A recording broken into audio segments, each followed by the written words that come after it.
2 de la tarde con 37 minutos. Estamos en la rotativa del aire por RPP, La Voz del Perú.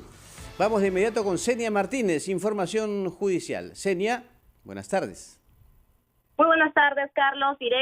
En directo. El Ministerio Público ha solicitado una pena no menor a 20 años de cárcel para el cantante Juan Peña, conocido como Juancho Peña, y para el animador Joseph Huerta, ambos indicados como organizadores de esta fiesta ilícita en la discoteca Tomás Restobar, que terminó lamentablemente con la muerte de 13 personas dentro del inmueble ubicado en Los Olivos el año pasado. En la audiencia, Carlos, de prisión preventiva por los presuntos delitos de homicidio simple y violación a las normas sanitarias, el fiscal Carlos Díaz señaló que trata de un concurso ideal de delitos, por lo que la pena debería ser mayor a 20 años. Escuchemos.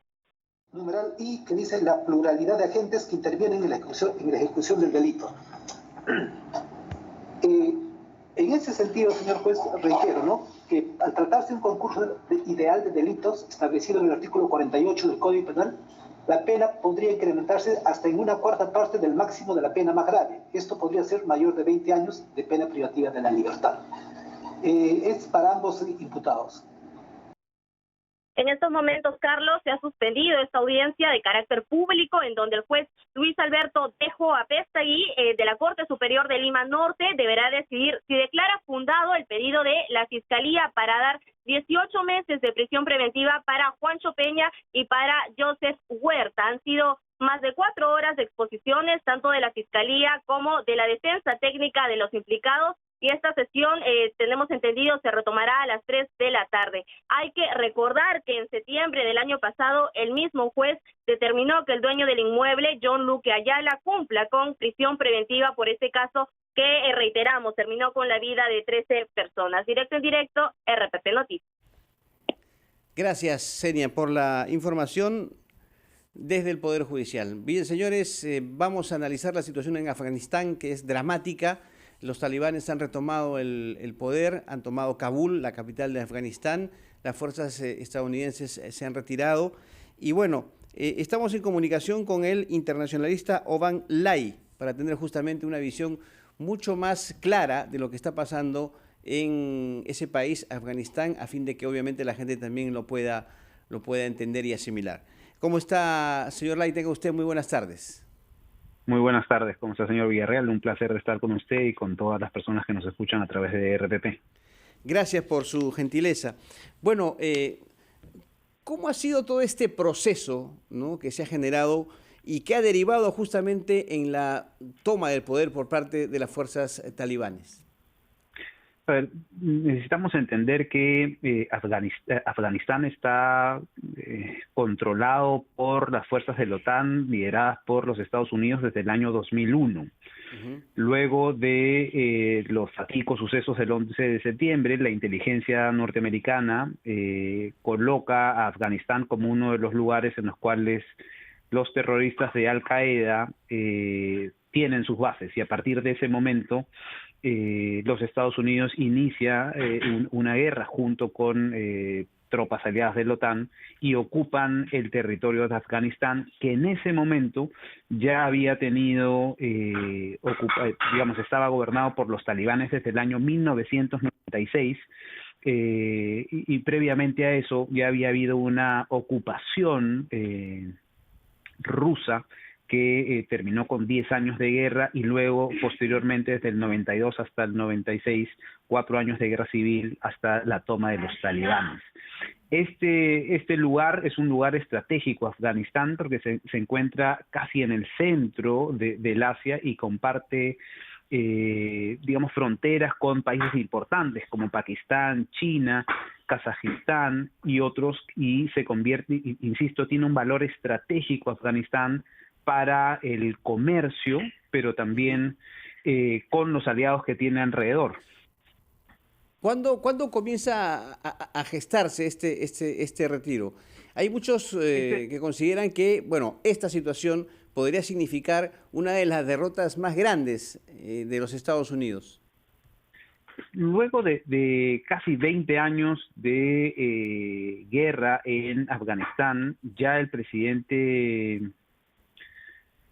Trump había dado una promesa de campaña de dar fin a las guerras más largas en los Estados Unidos. Recuerden que, cada aventura vinculada a una ocupación militar no solamente requiere recursos económicos, sino que también lamentablemente trae consigo bajas militares y también civiles, porque no solamente hay militares en Afganistán, sino también habían contratistas civiles por parte de los Estados Unidos, y eso estaba trayendo ya muchas dificultades en términos de política interna en los Estados Unidos. Esto, Van, perdón, y a partir, tiene que ver mucho, digamos, el momento clave, me parece que es en el 2020, cuando se firma el acuerdo de Doha, ¿no? Que es parte de un proceso. Exacto. Porque lo que yo estoy diciendo es, ya cuando Donald Trump en el 2016 asume la presidencia, empiezan un proceso de negociaciones que se caen por momentos, y para que esta negociación llegue a su punto culminante en Doha en el año 2020, Estados Unidos tiene que ceder a varias de las peticiones de los talibanes, que incluye sacar al gobierno afgano de la mesa de negociaciones. Una vez que sacan al gobierno afgano de la mesa de negociaciones, se tiene el resultado que se conoce como el Acuerdo de Doha, donde los Estados Unidos acepta, junto con las tropas de la OTAN, retirarse del territorio afgano en los siguientes 14 meses, y los talibanes se comprometen a desarrollar, un proceso de negociación con el gobierno de Afganistán, a fin de tener una transición pacífica hacia el poder y lograr una salida política y constitucional en ese lugar. Entonces, ese es el punto culminante que ha tenido, insisto, varias demandas, y que en algún momento Estados Unidos tuvo que ceder a las presiones de los talibanes para sacar al gobierno afgano de las mesas de negociación. Pero hay quienes han considerado que esta decisión de Joe Biden podría ser muy apresurada. Inclusive el propio Trump ha sido muy, pero muy crítico con él, a pesar justamente de, este proceso de negociaciones que comenzó efectivamente durante la campaña y que concretó luego en el año 2020. Muchos coinciden que el solo hecho de la firma del acuerdo en Doha fue firmar una capitulación por parte de los Estados Unidos frente a los talibanes, en primer lugar. Luego lo que se ve en los últimos días es que la retirada del gobierno de las fuerzas de los Estados Unidos junto con sus aliados de la OTAN ha producido rápidamente una ocupación, o más bien un avance importante de las fuerzas talibanes dentro del territorio afgano, mucho antes de lo que ellos habían planeado o pronosticado. Por eso es que se entiende esta situación de mayor crisis dentro del territorio afgano, que, atravesará no solamente una crisis vinculada a la llegada de los talibanes, sino que también empezará un proceso de crisis humanitaria, y que terminará con el desplazamiento de miles y si no millones de afganos a los países vecinos. ¿Y en qué otros aspectos podría, graficarse esta crisis humanitaria, además obviamente de la salida de miles de afganos? ¿Represión, venganza?